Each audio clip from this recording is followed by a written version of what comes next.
Derniers adieux, dernières larmes de leurs proches. Ce sont les funérailles nocturnes de 4 hommes palestiniens tués lors d'affrontements avec des colons israéliens vendredi.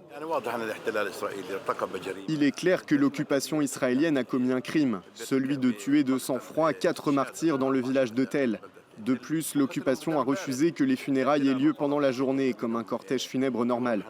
Même sur ça, elle a fait pression sur les familles et leur a ordonné d'enterrer les défunts après minuit, avec un nombre limité de proches.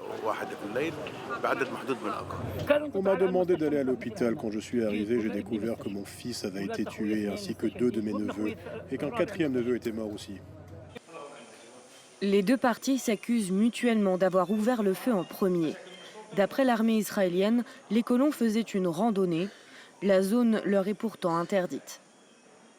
Ce membre de la municipalité du village dénonce lui des provocations répétées par les colons. Leur incursion était violente. Ils ont commencé par lancer des pierres sur les habitations.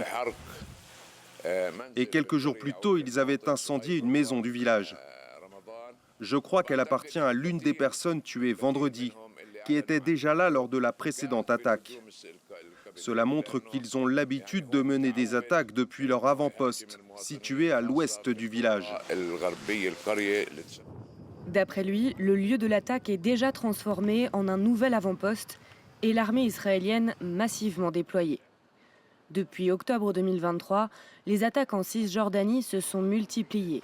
Quelques 500 000 colons y vivent, en dépit du droit international, aux côtés d'environ 3 millions de Palestiniens.